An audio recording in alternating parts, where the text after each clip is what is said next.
Assalamualaikum warahmatullahi wabarakatuh. Bismillahirrahmanirrahim. Alhamdulillahi rabbil alamin.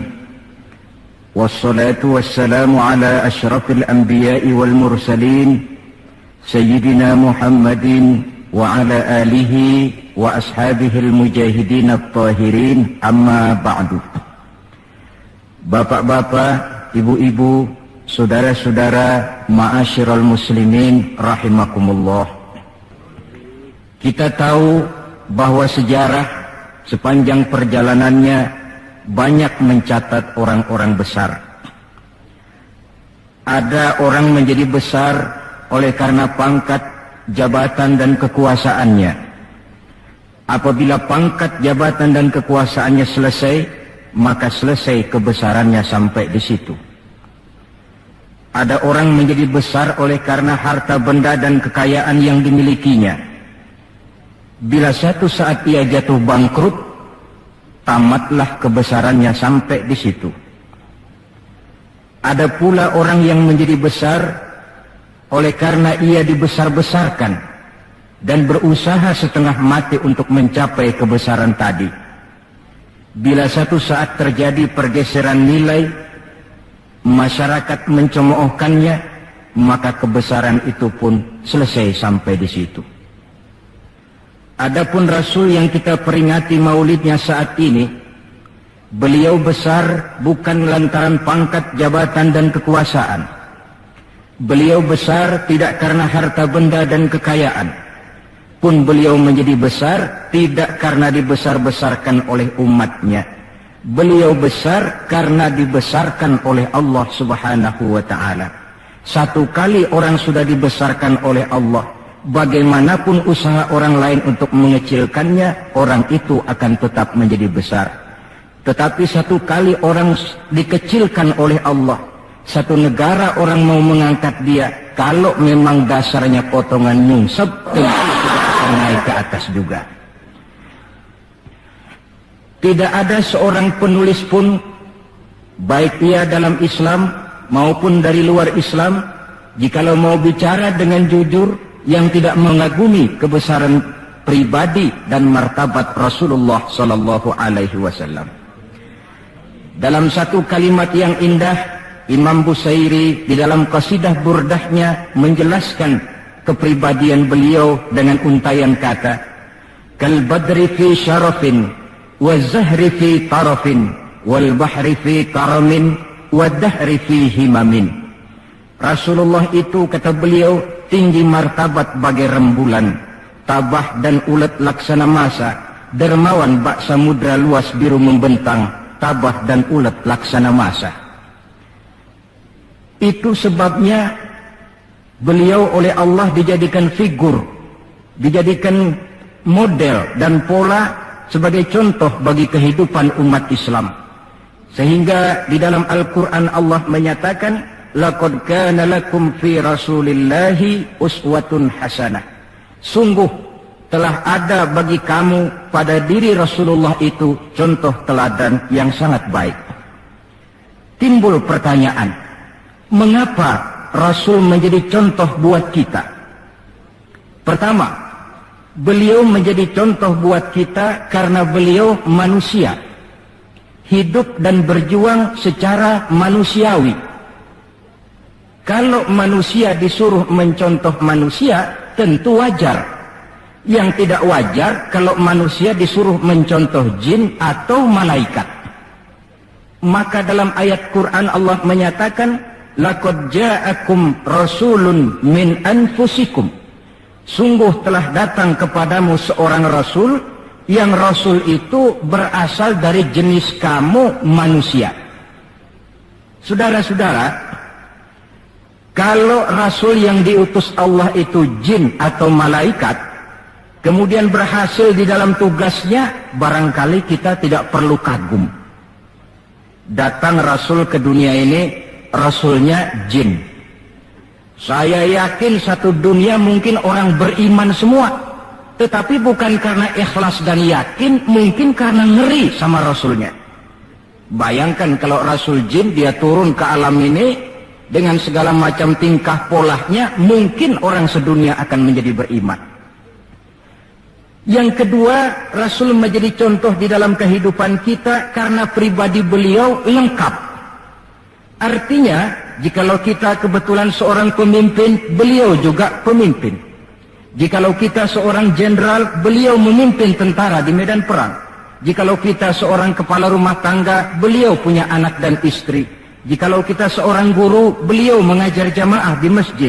Jikalau kita seorang pedagang, beliau pun pedagang yang jujur.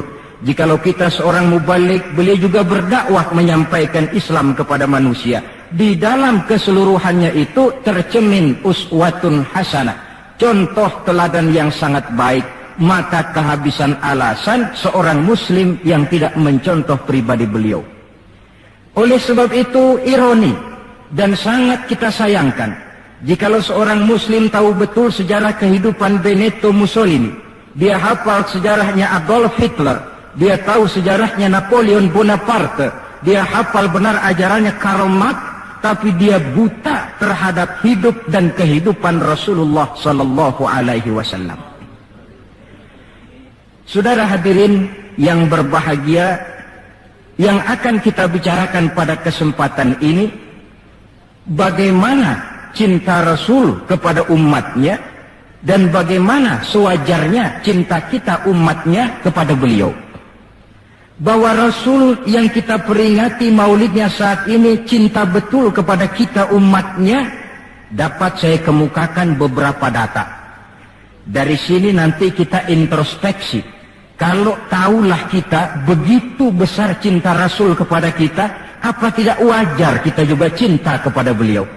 Kalau logika ini sudah diterima, pembicaraan pun kita lanjutkan kepada bagaimana sih sebenarnya cinta kepada Rasul itu. Bukti pertama bahwa beliau cinta kepada kita. Saudara-saudara, menurut ukuran zaman sekarang, Rasulullah itu pan hidupnya miskin. Malahan ada satu doa yang sering beliau baca. Ini kalau doa ini saya kasih saudara-saudara, kira-kira mau diamalin kan? Kalau saya terus terang belum mau. Doanya begini, dan ini sering Rasul baca. Allahumma ahyini miskinan, wa tawaffani miskinan, wa hasyirni yaumal qiyamah fi zumratil masakin. Ya Allah, hidupkan saya dalam keadaan miskin, matikan saya dalam keadaan miskin, dan kumpulkan saya di akhirat nanti bersama golongan orang-orang miskin. Yang tadi sudah kadang bilang mau diamalin ini ya. Saya sudah bilang tadi saya belum tapi mau. Kita baca dalam sejarah beliau itu rumahnya kecil, tidurnya di atas pelepah daun korma, kadang-kadang sampai berbekas di pipinya. Sarapan paginya seteguk air zam-zam, sepotong roti, kadang 3 butir korma. Di tengah kemiskinannya Allah pernah menantang beliau dengan kata, "Wala sawfa yu'tika rabbuka fatarda." Ada nggak tuh di Quran? Ada. Surah apa? Pokoknya Quran dah ya. Wala sawfa yu'tika rabbuka fatarda. Allah akan memberikan kepadamu wahai Muhammad apa saja yang menyenangkan hatimu. Apa yang kamu mau, ngomong saja, Allah berikan. Jikalau engkau Muhammad kepengen kekuasaan yang luas, kami angkat kau menjadi raja di raja, menjadi king of king, istilah kerennya. Jikalau kamu kepengen kaya Muhammad, itu Jabal Uhud sanggup menjadi bukit emas. Sehingga itu di dalam Barzanji diceritakan, warawadathul jibalu bi an takuna lahu zahaban fa'aba. Jabal Uhud menawarkan diri menjadi bukit emas, tetapi Nabi menolak. Jikalau engkau wahai Muhammad kepingin wanita cantik, bilang saja anak siapa. Ditawarkan semacam ini, beliau menjawab, idzan ya Rabb, la arda wa wahidun min ummati finnar.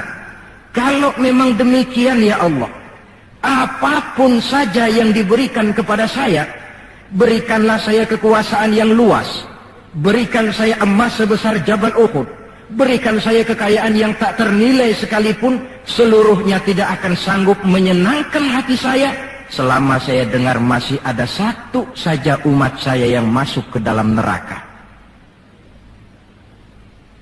Ternyata di tengah kemiskinannya, tawaran harta tidak menggiurkan beliau. Tawaran kekuasaan tidak menggiurkan beliau. Yang difikirkan siang malam adalah keselamatan kita umatnya ini. Cuma kadang-kadang kita umatnya yang dipikirin ini seperti pepatah, ada itu pepatah Prancis, balung-balung langka dagingnya, ditulung-tulung langka elinge. Saudara tentu tahu artinya itu, tidak usah saya terjemahkan. Bukti pertama.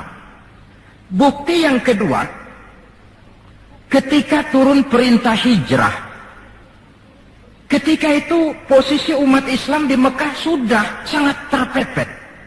Sebagian sahabat sudah mengusulkan kita hijrah saja ya Rasul. Hijrah sih hijrah, tapi ini komando belum turun. Sebab kita tahu kebijaksanaan apapun yang beliau ambil tentu menunggu wahyu. Wa ma yantiqu 'anil hawa in huwa illa wahyu yuha. Nah, lantas ketika benar-benar turun itu perintah hijrah, beliau pidato di depan para sahabat, saudara-saudara, perintah hijrah sudah turun. Berangkatlah tuan-tuan lebih dulu ke Madinah. Lalu Anda sendiri kapan ya Rasul? Saya belakangan. Kenapa mesti belakangan? Tuan-tuan harus tahu, yang dicari, yang dikejar-kejar, yang diancam akan dibunuh itu saya. Jikalau kita hijrah bersama-sama ke Madinah, kita akan dikejar-kejar terus. Tapi kalau tuan-tuan berangkat lebih dulu ke Madinah, sementara saya tetap berada di kota Mekah ini, tuan-tuan akan sampai ke kota Mekah dengan tenang dan selamat, sebab saya yang mereka cari masih tetap berada di kota Mekah. Keadaan begitu kritis, tapi umatnya dulu disuruh hijrah, beliau bertinggal di kota Mekah menghadang mara bahaya. Ini rupanya pemimpin lebih mementingkan keselamatan orang yang dipimpinnya daripada keselamatan dirinya sendiri. Enggak mentang-mentang turun perintah hijrah terus ngepak koper. Umatnya yang disuruh berangkat dulu, keselamatan umatnya yang dipikirkan, cintanya kepada umatnya. Bukti yang ketiga, saudara-saudara, bahwa Rasul cinta kepada kita. Dikala beliau akan datang ajal, hari Senin tanggal 12 Rabiul Awal seperti hari kelahirannya. Dikala itu sakit beliau sudah agak payah. Datang waktu subuh di Madinah ini, Bilal pun azan di masjid. Selesai azan, sebagian sahabat melakukan sholat sunnah qobliyah, lalu menunggu kedatangan baginda Rasul sallallahu alaihi wasallam untuk mengimami sholat subuh. Lantaran ditunggu lama tidak datang, akhirnya Bilal diutus menjemput baginda Rasul. Ketika sampai di rumah, beliau berkata, Bilal, sakitku sudah agak payah ini. Rasa-rasanya tak kuat lagi aku jadi imam. Kau kembalilah ke masjid, sampaikan ini kepada semua sahabat dan minta kesediaan Abu Bakar menjadi imam. Bilal dengan muka sedih dan air mata berurai membasahi pipi, berangkatlah ke masjid. Saudara-saudara, baginda Rasul sudah tidak kuat lagi mengimami sholat. Beliau perintah Abu Bakar untuk menjadi imam.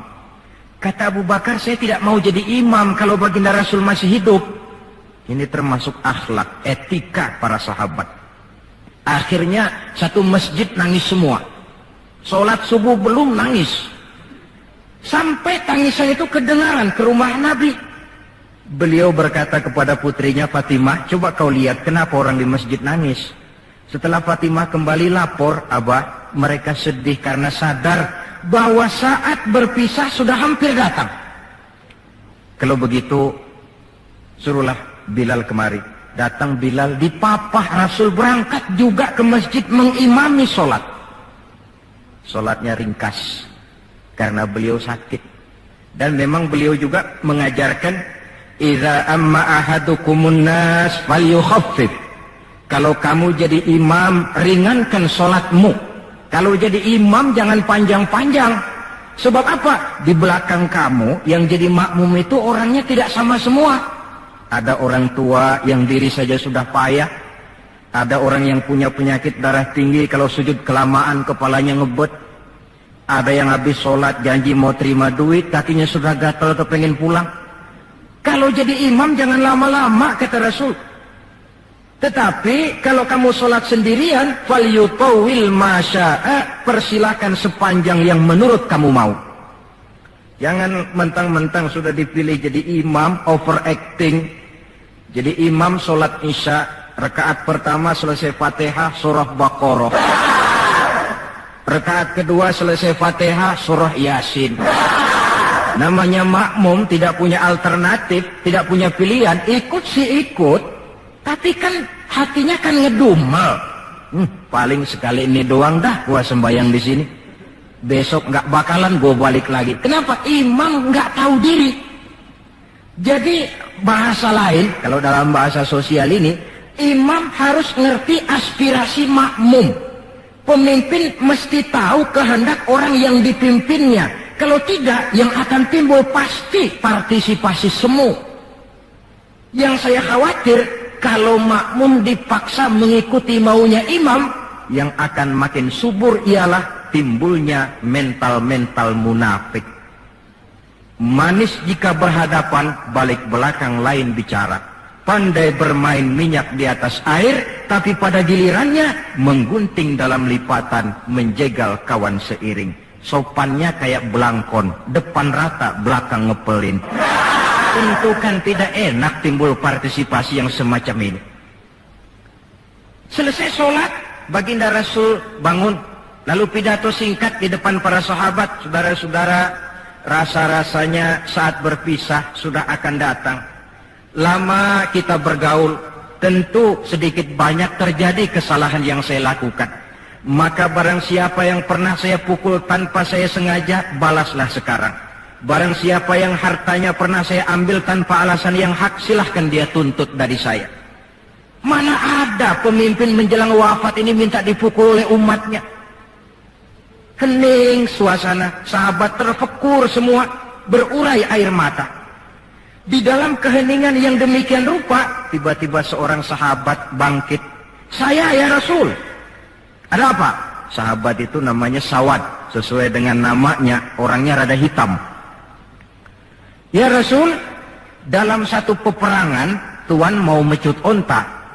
Tuan sih mungkin nggak lihat bahwa saya di belakang onta itu, saya kena pecut. Jadi bagaimana? Ya saya nuntut balas dong.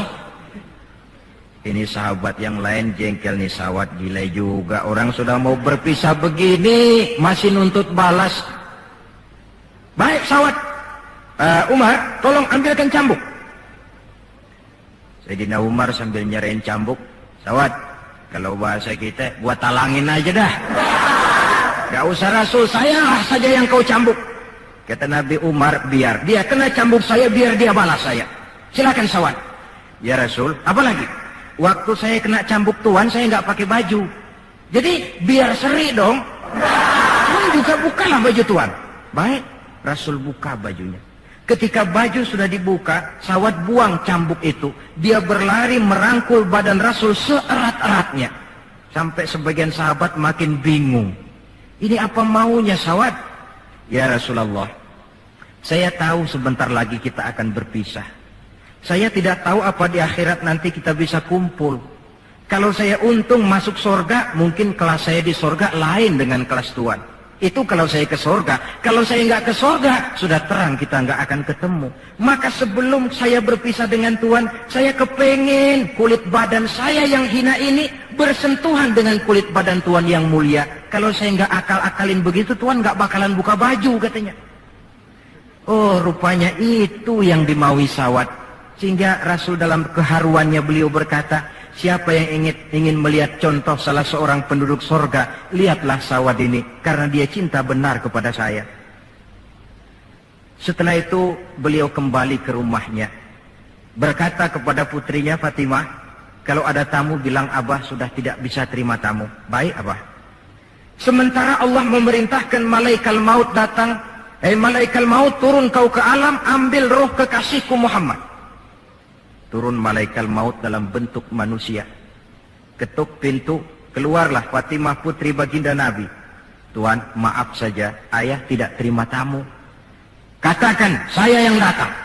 Melihat roman muka orang ini, Fatimah gemetar seluruh badannya, lalu kembali kepada ayahnya, ayah, ada tamu. Saya bilang ayah tidak terima tamu.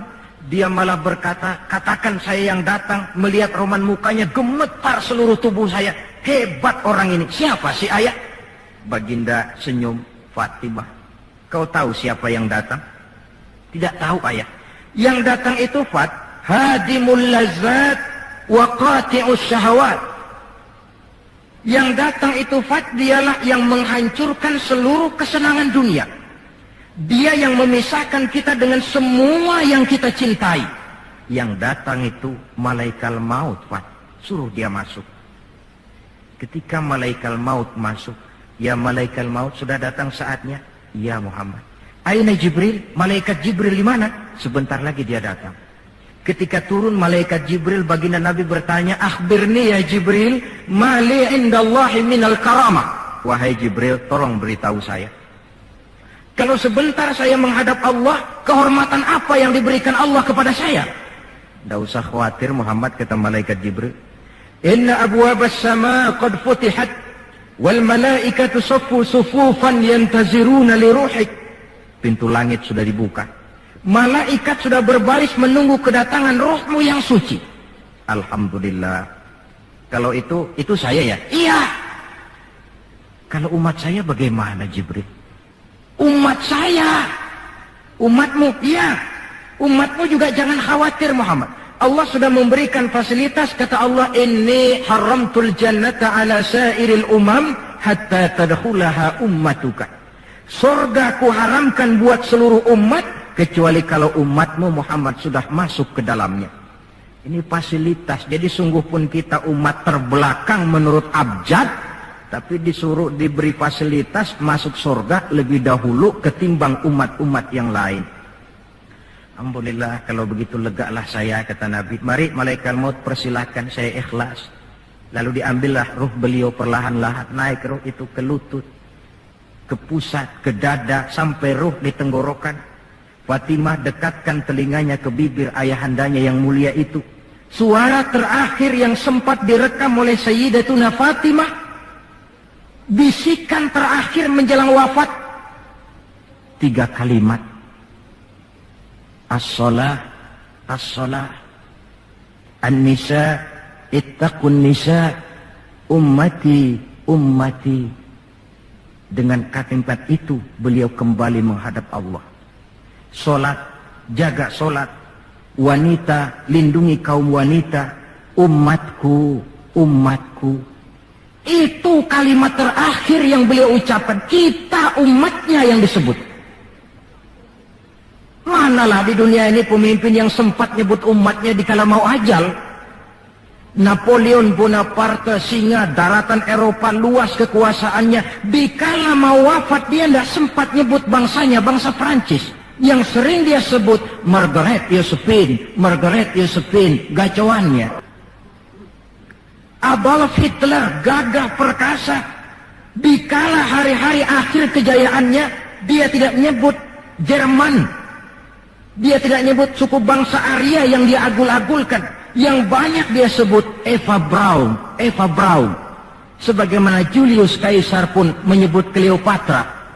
Adapun baginda Rasul di akhir hayatnya tidak beliau nyebut bangsa Arab. Tidak anaknya, tidak istrinya, tidak sahabat dan orang-orang yang dekat dengan beliau. Tetapi yang disebut kita umatnya. Pada detik-detik terakhir daripada kehidupan beliau. 3. Bukti yang keempat bahwa beliau cinta betul kepada kita umatnya. Nanti di akhirat. Nanti di akhirat. Setelah Allah mematikan semua yang bernama hidup. maka yang pertama kali dihidupkan kembali pada kehidupan itu para malaikat. Setelah malaikat dihidupkan kembali, maka Allah memberikan tugas kepada para malaikat, katakanlah semacam panitia akhirat. Nah, malaikat Malik, siapkan itu neraka. Aku akan bakar itu bajingan-bajingan tengik, koruptor. Mereka yang ketika di dunia tidak mau sujud, mereka yang jauh dari majelis taklim, mereka yang benci kepada ulama. Kau Ridwan, siapkan surga. Aku akan balas hamba-hambaku yang ketika di dunia mereka rajin sujud, dekat dengan ulama, menyintai majelis taklim, gemar berbuat kebajikan. Kamu, Jibril dan Mikail berangkat ke surga, ambil kendaraan yang bernama Buraq, bawa pakaian kebesaran, turun ke alam, cari di mana kubur kekasihku Muhammad, bawa dia ke surga. Turunlah malaikat Jibril dan Mikail. Ketika itu alam sudah rata. Malaikat Jibril berdoa, ya Allah, saya mohon pertolonganmu agar bumi yang menyimpan tubuh suci Muhammad terbuka hendaknya. Terbuka kubur Nabi. Beliau bangkit dari kubur mengusap-usap mata seperti orang bangun tidur. Tengok kanan malaikat Jibril, tengok kiri malaikat Mikail. Lalu beliau bertanya, ayu yaumin hadza ya Jibril? Ini hari apa ya Jibril? Kata malaikat Jibril, ya Muhammad, hadza ma wa'ada Rahman. Inilah hari yang dijanjikan Allah. Ini hari kiamat Muhammad. Kiamat.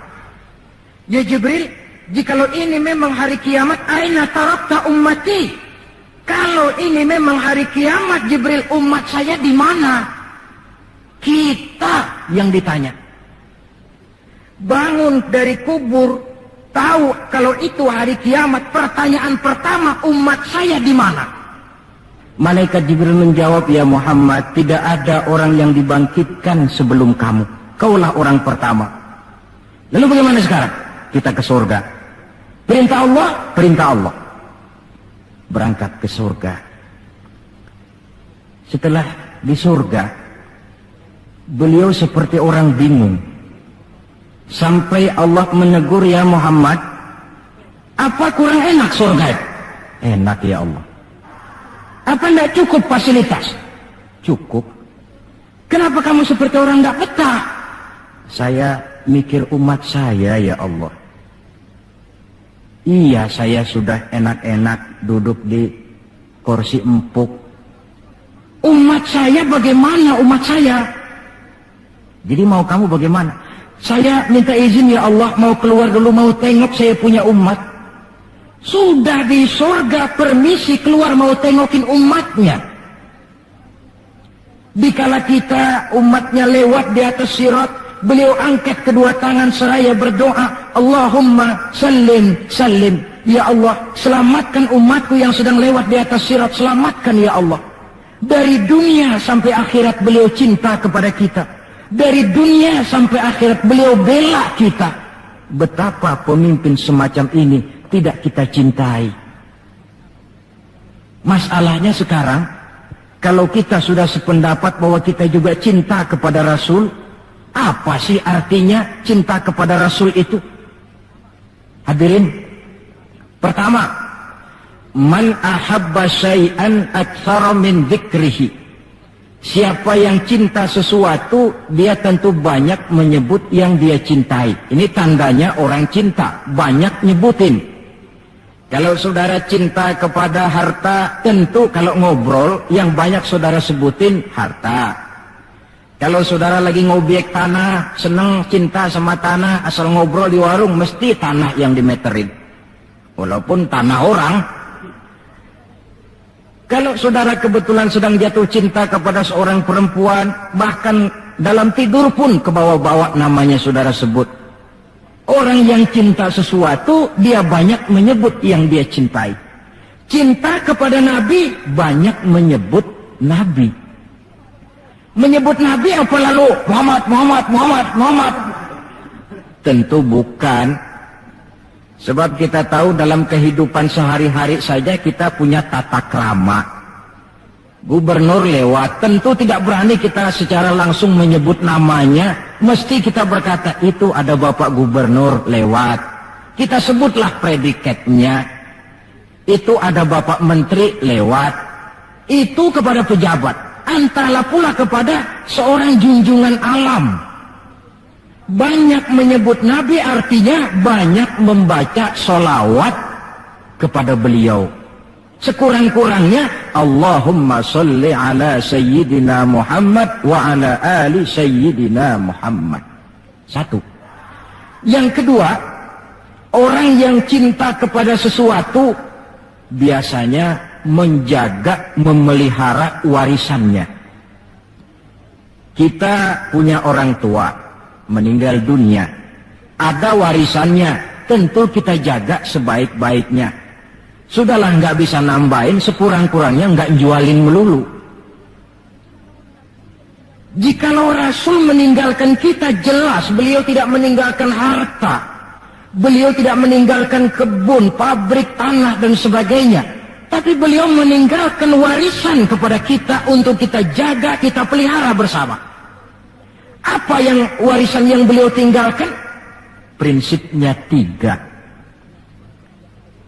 Yang kedua terdapat dalam hadis, taraktu fikum amrain lan tadillu ma in tamassaktum bihima abada, kitab Allah wa sunnata rasulih. Aku tinggalkan kepadamu 2 perkara yang jikalau kamu mau berpegang teguh kepada keduanya, kau tidak akan sesat untuk selamanya. Quran dan sunnah Rasul. 2. Warisan yang ketiga dalam hadis, al-ulama warasatul anbiya. Ulama adalah ahli waris Nabi. Kalau demikian, maka warisan Nabi itu 3. Quran, sunnah, ulama. Inilah warisan yang perlu kita jaga, warisan yang perlu kita pelihara, yang kita laksanakan dan terjemahkan di dalam kehidupan kita. Mari kita lihat. Warisan pertama, Quran. Kitab suci bagi kita umat Islam. Bagaimana cara kita memelihara warisan yang namanya Quran ini? Pertama, usahakanlah agar membaca Quran menjadi salah satu hobi di dalam kehidupan kita. Kata Nabi, innal ladzi laisa fi jawfihi syai'un minal Qur'an kal bait. Orang yang dari tenggorokannya tidak pernah keluar ayat Quran barang sepotong pun, belum pernah ngaji barang seayat pun, itu orang, kata Nabi, kayak rumah kosong. Rumah biar bagus, potongan Spanyol, gede, mahal, kalau kosong kan angker. Kuntilanak, tuyul, memedi, betah di situ. Dan oleh karena Quran ini produk Allah, dibaca dalam segala keadaan pantas. Di gubuk reot di pinggir kali ada orang baca Quran, pantas. Di rumah mewah ada yang baca Quran, cocok. Kemudian orang sedih baca Quran, terhibur. Orang gembira baca Quran, tidak menjadi lupa diri. Di istana ada yang baca Quran, pantas. Di depan kubur ada yang baca Quran, pantas. Orang kawin dibacakan Quran, bagus. Orang mati dibacakan Quran juga cocok. Lantaran dia produk Allah. Setelah membacanya, lalu meningkatkan kepada tahapan yang kedua, mencoba memahami isinya.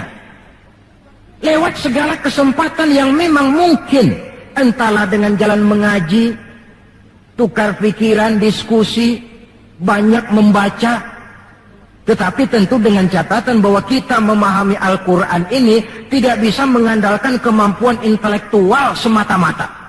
Seperti yang banyak gejalanya terjadi di zaman sekarang ini. Di mana orang mencoba menggali hakikat Quran dengan mengandalkan kemampuan intelektualnya. Kadang-kadang bahasa Arab saja nggak ngerti. Dia gali Quran cuma sekedar lewat terjemahannya. Yang saya khawatir akan timbul kecenderungan di mana orang mikir dulu baru nyari ayat. Akhirnya ayat Quran dicocok-cocokin sama pikirannya. Bukan ada ayat dipikirin, tapi malah mikir dulu baru mencari ayat. Saudara hadirin, munculnya pesantren-pesantren kilat dalam upaya memahami Islam. Secara pribadi saya bersyukur, merasa gembira, tetapi yang saya sayangkan jikalau dengan pesantren kilat itu lalu merasa bahwa diri sudah cukup.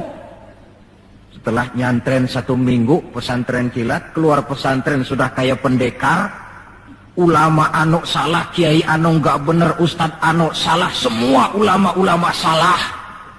Baru nyantren seminggu sudah semuanya salah. Lebih celaka lagi kalau nanti upaya memahami Islamnya, ini dalam bahasa sosialnya disebut frame of reference, seperti orang buta kenal gajah, yang mati-matian mempertahankan teori bahwa gajah itu tipis dan lebar seperti kipas, cuma karena kebetulan yang dia pegang baru sekedar telinga gajah. Maka upaya memahami Al-Quran tidak bisa dilepaskan kaitannya dengan bantuan orang yang ahli di bidang itu. Barangkali sudah banyak terjemahan Quran di dalam bahasa Belanda, bahasa Inggris, apalagi bahasa Indonesia, yang agak sulit sekarang mencari terjemahan Quran di dalam kehidupan kita. Saya sering ambil contoh ringan, umpamanya nih sensus versi saya.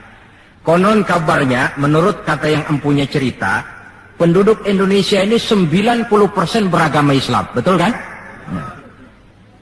Kalau saya numpang tanya, dari jumlah 90% ini, berapa persen yang bisa baca Quran? Kira-kira ada nggak separuhnya? Rasanya nggak ada. 30%? 20% ada ya? 20% adalah, kurang-kurang dikit sama kawan jadilah 20%. Dari jumlah 20% yang bisa baca Quran, numpang tanya lagi, berapa persen yang bisa baca dan tahu artinya? Ada 5%? Saya kira adalah 5% berikut santri-santri yang di pondok pesantren itu. Dari jumlah 5% yang bisa baca Quran dan tahu artinya, berapa persen yang bisa baca, tahu artinya, lalu mengamalkan ajaran Quran? Ini yang masih bisa dihitung dengan jari. Sehingga tidak heran bahwa umat ini mayoritas, tapi lebih sering jadi penonton daripada jadi pemain. Lebih sering jadi objek daripada menjadi subjek. Dalam bahasa Arabnya lebih sering menjadi maf'ul daripada menjadi fa'il. Sebab kuantitas yang tidak diiringi oleh kualitas, ini yang bahasa Nabi, ghusa'un ka ghusa'is sail, seperti busa di lautan. Banyak tapi centang perenang, banyak tapi tidak punya daya dan kekuatan, dihempaskan ke tepian pantai tanpa punya makna dan arti. Kadang kita baca Quran, tapi sementara di pihak lain kita juga yang menginjak-injak isinya. Kita baca ayat, wa ahallallahu al-bai'a wa harrama riba, Allah halalkan jual beli, Allah haramkan riba, tapi renten ditelan terus. Kita baca ayat, wa qasimu bihablillahi jami'an wa la tafarraqu, berpegang teguhlah kepada tali Allah, jangan kamu bercerai-berai, tetapi sesama muslim main pelotot-pelototan jalan terus. Yang kita baca kadang-kadang kita juga yang menginjak-injaknya. Ini warisan pertama, Al-Quran. Warisan yang kedua, sunnah Rasulullah Sallallahu Alaihi Wasallam. Yang diantara fungsinya menjelaskan apa yang oleh Al-Quran tidak dijelaskan dalam bentuk detail. Quran misalnya cuma mengatakan aqimis sholat, dirikan sholat. Bagaimana cara sholat? Tidak ada dalam Quran. Bahwa sholat mesti takbiratul ihram, mesti tahiyat, mesti ruku duduk di antara dua sujud, tidak ada dalam Quran. Yang menjelaskan itu semua sunnah. Quran cuma menjelaskan wa atimul hajja wal umrata lillah, laksanakan haji dan umrah karena Allah. Bagaimana manasik haji, bagaimana jumrah, bagaimana tawaf, bagaimana sa'i, tidak ada dalam Quran. Sunnah menjelaskan semua itu. Nah, untuk memahami Quran dan sunnah, jalan apa yang kita tempuh? Jalan melalui warisan yang ketiga, yaitu para ulama. Diakui atau tidak, kita hutang jasa kepada para ulama. Yang dengan tekun, Dari musola ke musola, dari pesantren ke pesantren, dari pengajian ke pengajian, membimbing, menjaga dan memelihara umat ini. Mereka tidak digaji, mereka pun tidak mendapat beras, hidup pun kadang-kadang miskin. Tapi lantaran panggilan moral menjaga, memelihara, membentengi akidah umat ini. Bersyukur kita bangsa Indonesia punya ulama dan punya umara. Kedua-duanya penting, kedua-duanya berjasa, kedua-duanya membangun. Tidak ada yang satu lebih penting dari yang lain. Cuma bidang pembangunannya saja yang lain-lain. Orang kadang-kadang usil, Pan. Apaan ulama katanya, kerjanya ngomong doang. Sekarang kan zaman pembangunan, perlu karya nyata. Mana ada kiai bangun jembatan? Ini saya pikir orang bicara begini ini nggak ngerti masalah. Bukankah asas manajemen yang modern saja mengajarkan the right man on the right job, the right man on the right place, bahwa orang harus ditempatkan sesuai dengan proporsinya. Nah kalau kiai disuruh bangun jembatan, apa Pak Lurahnya mau ngajar tafsir? Setiap kita membangun, cuma bidang pembangunan kita yang berbeda-beda. Dan kenyataan makin menunjukkan kepada kita, saudara-saudara, sekarang ini yang namanya ulama, maaf-maaflah, sudah merupakan jenis makhluk langka. Malahan barangkali sudah termasuk jenis makhluk yang harus dilindungi dari kepunahan ini. Dan mencetak sarjana lebih gampang ketimbang mencetak kiai. Saudara mau jadi sarjana, taruh sekolah 22 tahun dah, udah campur nggak naik itu. Tapi saudara ngaji dari kecil sampai 20-30 tahun, belum tentu loh jadi kiai. Dan nggak bisa minta. Mas, gua kan ngaji melulu, panggil gua kiai, kenapa sih? Loh, kiai minta begini kan nggak bisa. Kalau ilmunya diakui, akhlaknya jadi contoh, perjuangannya diteladani, umat bersimpati, lalu masyarakat beramai-ramai secara praktis menyebutnya kiai. SK-nya itu di tangan umat. Oleh karena SK-nya di tangan umat, dia tidak kenal pensiun dan jam kerjanya pun 24 jam. Kapan umat perlukan, dia mesti berangkat. Yang saya khawatir, kelangkaan ulama ini menyebabkan terjadinya pergeseran nilai, dan ini pernah dianalisa oleh baginda Rasul sallallahu alaihi wasallam. Apa kata beliau? Inna min asyratis sa'ah, sesungguhnya di antara tanda-tanda kiamat. Nggak usah mikirin kiamat beneran dah, saya juga nggak pengen ngalamin. Kiamat mini, kiamat kecil-kecilan. Apa itu? Hancurnya sendi-sendi kehidupan sosial. Maksiat merajalela, munkarat menjadi-jadi. Yang benar jadi salah, yang salah dianggap benar, yang hak menjadi munkar, yang munkar dibilang hak. Kemakmuran cuma kata, keadilan cuma teori. Hukum kayaknya cuma buat orang kecilan, orang gedean, kagak mempan hukum. Padahal hukum kalau sudah pandang bulu terang, yang enak yang banyak bulunya. Siapa yang banyak bulunya? Monyet. Kalau hukum pandang bulu, monyet keenakan. Pergeseran nilai terjadi. Kiamat macam ini yang kadang-kadang kita temukan dalam kehidupan. Penyebabnya apa? Kata Nabi yang pertama, ayyurfa'al ilmu. Ilmu diangkat oleh Allah. Bagaimana cara Allah mengangkat ilmu dan apa maksudnya? Allah mengangkat ilmu pertama dengan jalan mematikan ulama. Makin banyak ulama wafat, makin banyak ilmu ditarik. Yang kedua, kurangnya minat orang belajar agama. Majelis taklim yang non formal atau yang formal seperti madrasah dan pesantren. Pikiran orang sudah pikiran perut. Sekolah sama dengan ijazah, ijazah sama dengan lapangan kerja. Dalam kondisi macam itu, madrasah mendapat perhatian sebelah mata. Maksudnya apa ilmu ditarik ini? Agama dikucilkan. Kalau 1-2 kali disebut-sebut agama, itu cuma alat pelengkap saja. Agama cuma pidato, agama cuma seminar, agama cuma kongres, agama cuma muktamar. Tapi bahwa agama jauh dari kehidupan sehari-hari, itu merupakan realita. Agama sudah tak ubahnya dengan daun pisang yang dikait di tepian jalan lantaran diri tak berpayung di ketika hari hujan. Dan manakala hujan usailah sudah, daun itu pun dicampakkan di tepi jalan, diinjak pula orang nan lalu. Dikala dilihat agama membawa untung, rame-rame teriak agama. Coba lihat tahun 65 begitu PKI meletus, wah rame-rame, banyak mobil-mobil mewah parkir di masjid. Begitu keadaan aman, cuman sepeda butut yang ketinggalan di depan masjid. Ini yang Allah jelaskan watak begini ini. Kullama adha'a lahum masyaw fih wa idza azlama alaihim qamu. Mentalitas munafik. Waktu terang mereka berangkat, waktu gelap mereka mandek. Ketika di Islam dilihat ada untungnya, rame-rame teriak Islam. Asal ada untungnya, Pak, saya Islam Pak, KTP saya aja Islam. Waktu ada untungnya. Tapi ketika diminta berjuang, dituntut berkorban, yang lain dulu dah, yang lain dulu. Nah, kalau ilmu sudah ditarik, timbul ekses berikutnya. Apa kata Nabi?